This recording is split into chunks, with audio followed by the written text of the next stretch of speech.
A little while ago, we released a video on Google Maps, the features and tools that are built into Google Maps, and it got so many comments from you about the features and tools, but it also got a lot of comments of the things you like to do within Google Maps, entertaining things that you like to use Google Maps for. Dare I say, things that delight you in Google Maps. And it got me browsing around Google Maps, looking at many of the ideas that you shared with me, and my gosh, they were so much fun.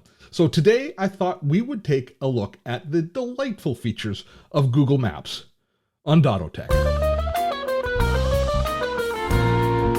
Steve Dotto here. How the heck you doing this fine day? And today we're going to take a look at the delightful features that are built into Google Maps. Now, this is not a video for those of you who are Google haters or disappointed in Google for one reason or another.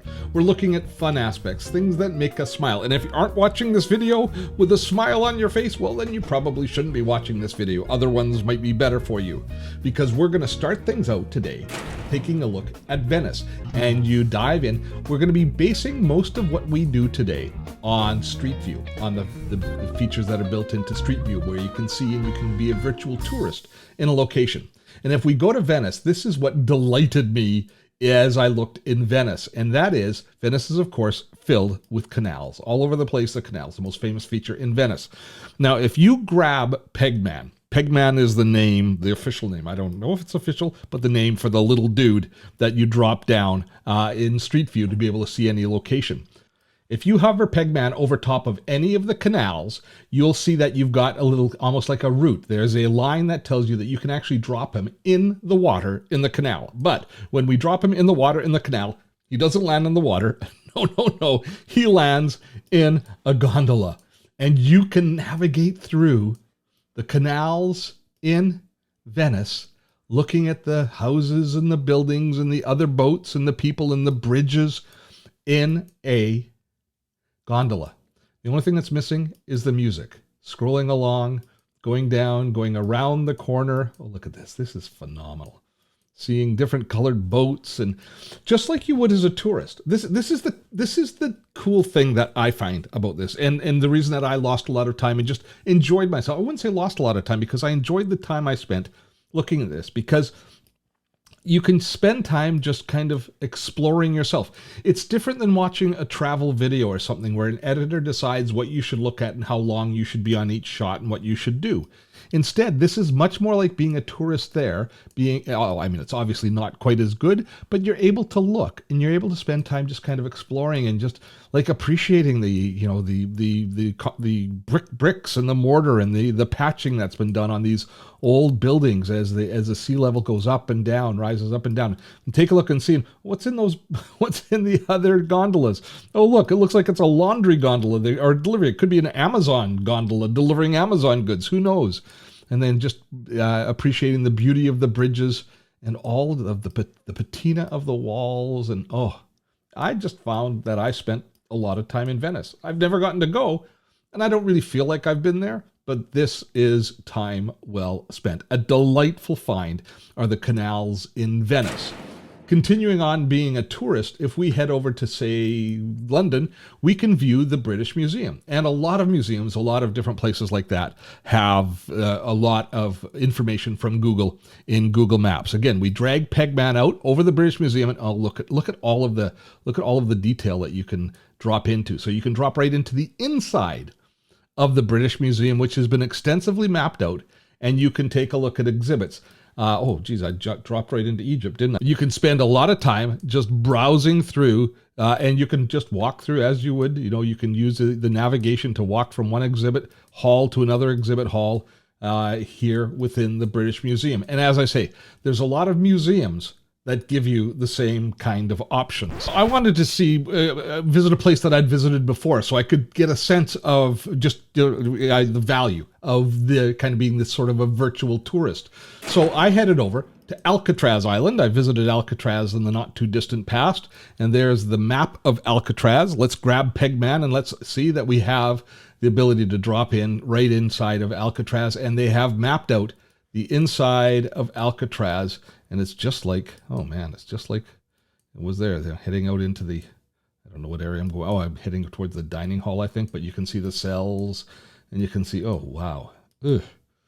Yeah, I remember it was an awful place to visit, and it looks awful, doesn't it? It just looks horrible. The grossness of the walls. You can get a real feel for just what a desperate place Alcatraz was. Another, well, we can't say this is delightful, although the experience of visiting might be delightful, but another one of the delightful features that's built into Google Maps, allowing us to visit these sorts of places. Now, the next thing I did is I wanted to go on a place. Now, these were all suggested. Most of these places were suggested. But what wasn't suggested, it was kind of going off on my own and exploring. And I was reading about Greenland recently, so I just did a quick search on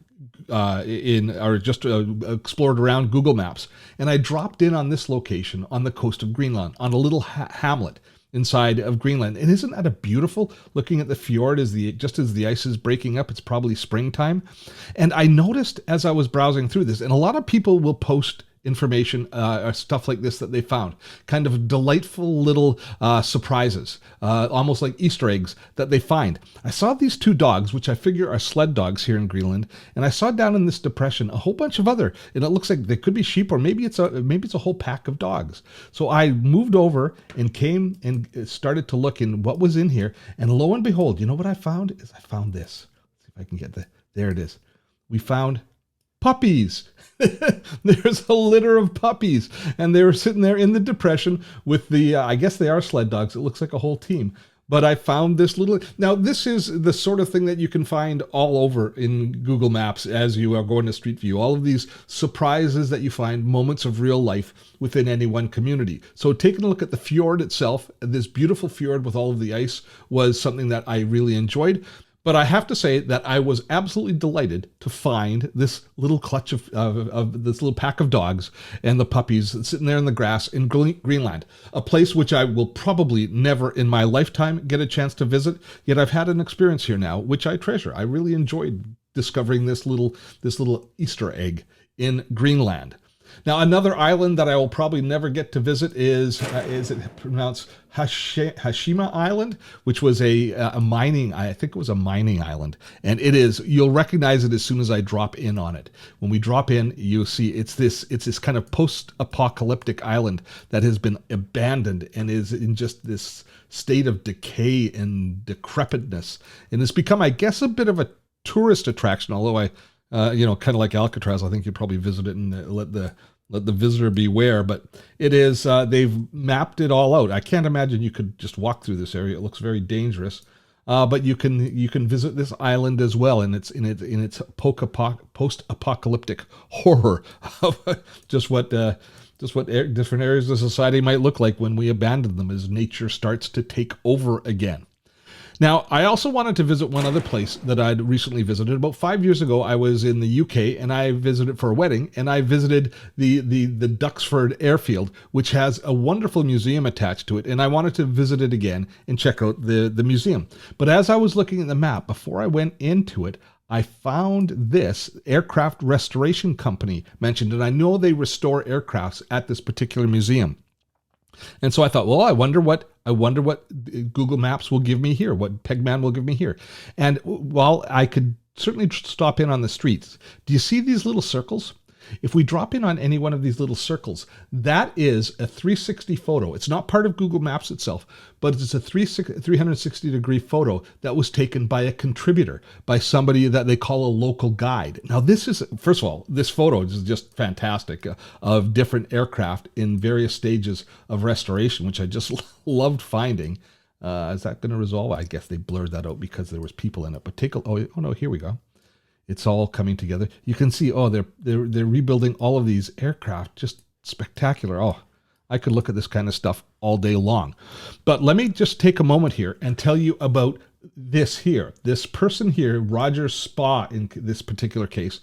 This is an activity you can participate in within Google Maps, being a contributor to Google Maps in these kind of environments. They're what are called local guides, and you can sign up to be a local guide and take pictures in 360 photos in your area and then you can place them in Google Maps so that other people can enjoy them. So you're sharing your images with others. And if we click on his profile here, we can see that he is a level 7 guide, and you get points. There's a gamification to it as well.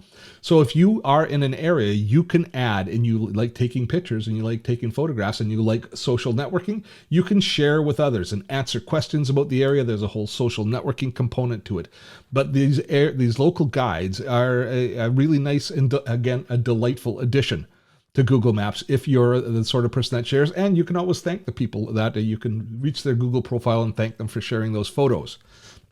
One thing that did get mentioned a lot is some of the kind of the tongue-in-cheek aspect that Google applies to some areas that you visit, such as Area 51, of course, the testing range in Nevada, where if you take Pegman doesn't stay Pegman when you drag him out into the screen. And although we can't drop him and see anything, he turns into a spaceship when he's inside of Area 51. And you'll find some other little changes to the icon. If you hovered over top of Loch Ness, it turns into Nessie, the Loch Ness monster, etc. So a little bit of humor from Google a little bit tongue-in-cheek as they map out a few of these other areas.